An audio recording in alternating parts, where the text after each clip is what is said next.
Donc sans plus tarder découvrir Sarre, en Aquitaine, Limousin, Poitou-Charentes. Pour apprécier ce village comme il se doit, il faut arriver au petit matin, lorsque la brume se dissipe sur les montagnes légendaires de la Rune et de l'Atchouria.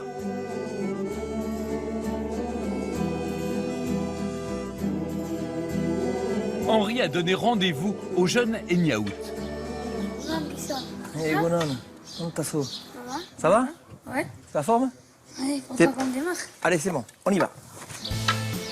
Nous allons les suivre pour essayer de comprendre Sarre, village éclaté où les différents quartiers sont très espacés les uns des autres. Ce basque pur jus s'est d'ailleurs donné une mission, transmettre aux jeunes garçons toutes ses connaissances sur Sarre. Bonjour, Bonon. Ça commence dans l'un des secteurs les plus authentiques.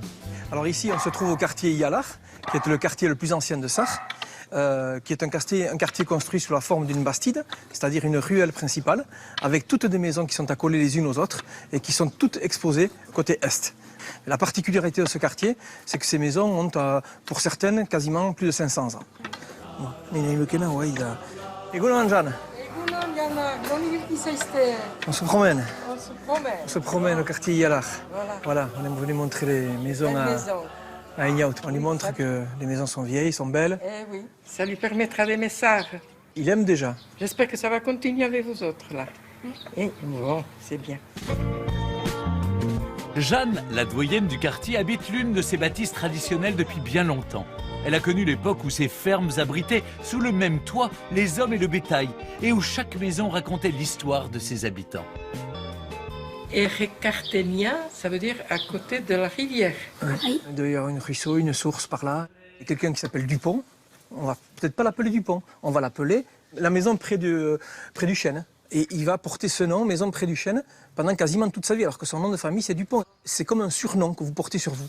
Et il y a des quantités de gens à Sarre qui ont des surnoms comme ça, qui leur sont attribués par rapport à la maison où ils habitent. La maison, c'est un membre de la famille. Un membre de la famille dont il fallait être fier. Dans le méandre dispersé des petits hameaux qui forment Sarre, la plupart des maisons ont gardé leur cachet d'antan. Un état de conservation incroyable pour un bâti vieux de 500 ans, mélange de l'influence de deux peuples voisins. Voilà, c'est une borne frontière, on appelle ça une muga en basque. Donc nous là on est côté basque français, on est en France. Et si tu passes de l'autre côté, Je suis en Espagne. vas-y, passe de l'autre côté. Là t'es en Espagne. D'accord?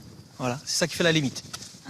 Donc évidemment, tous les chemins de ces montagnes étaient pratiqués par les contrebandiers qui se retrouvaient entre contrebandiers basques français et basques espagnols pour s'échanger les marchandises et pas des produits illicites, illégaux. Hein. C'était des tissus, des choses comme ça. Et ça a permis à beaucoup de familles de pouvoir vivre convenablement. Fandango du Pays Basque, fandango simple et fantasque. Aujourd'hui, bien sûr, ces pratiques n'ont plus cours. Les douaniers qui surveillaient autrefois les ruelles ont cédé la place aux visiteurs, dans une ambiance plus paisible. Une dolce vita à la mode basque, troublée uniquement par le fracas des pelotes sur le fronton. C'est le cœur de Sarre, c'est le cœur du village, le fronton. C'est une aire de jeu, mais c'est aussi une aire de fête, une aire de retrouvailles, une aire de rendez-vous. Donc vraiment, ouais, c'est l'âme du village. Voilà, un seul, hein. Ah, très bien. Et en matière de pelote, Enyawut connaît toutes les ficelles. Comme un futur champion, il a même ses petits rituels. Je suis en train de mettre du sparadrap pour protéger ma main. On appelle ça le taco. On joue avec une pelote très dure. Hein. À force, elle va faire très mal à la main. Alors bio, ça veut dire qu'il frappe. Ça veut dire qu'il annonce qu'il engage. Hein. Donc il prévient l'équipe adverse. C'est un terme basque qui veut dire frapper. Je frappe. Le fronton de Sarre est considéré comme un haut lieu de la pelote basque. On lève, hein. On lève sans forcer, voilà, très bien. Il a attiré de nombreuses personnalités venues au village découvrir ce sport typique. En 1907, le roi Édouard VII d'Angleterre, qui venait en villégiature à Biarritz, a assisté à des parties de pelote ici au village, parce que Sarre avait une équipe qui était excellente. Et le fronton étant très grand, le plus grand du Pays Basque, c'était très spectaculaire de venir voir les parties ici. Aujourd'hui encore, le fronton reste une attraction au village. Mais ce n'est pas la seule. Il y en a une autre que les visiteurs apprécient particulièrement, le train de la Rune. Depuis près d'un siècle, il transporte les touristes jusqu'au point culminant de la région.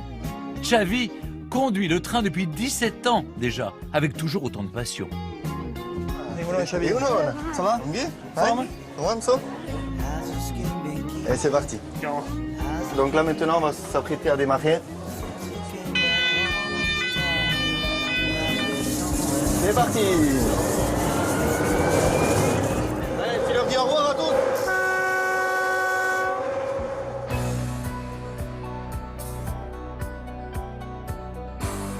À 9 km/h, il ne faut pas être pressé.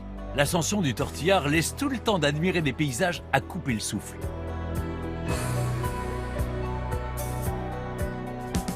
À l'arrivée, c'est Enyahut, notre apprenti conducteur, qui a le privilège d'arrêter le train. Vas-y, tourne la manivelle. Tourne. Lâche tout. Et là, t'as stoppé le train. Hop là, on descend comme ça d'un train, hein, en marche arrière, hein, pas en marche avant. Hein. Bon, ça t'a plu? Ça m'a plu et peut-être qu'un jour j'aimerais faire ça. C'est vrai? Bon, mais en tout cas, je serais fier que tu aies le petit train dans les tripes et dans le cœur. Les Sarratars, ainsi qu'on nomme les habitants de Sarre, sont très attachés au train de la Rhune. Mais ils le sont encore plus à leur langue, le ciment de la culture basque. C'est d'ailleurs en basque et en chanson que se termine notre escapade.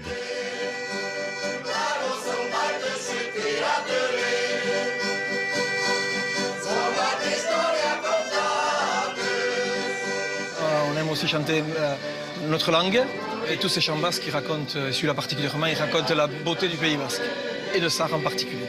Voilà. Les voix basques vous auront-elles touché au cœur? Sarah a-t-il des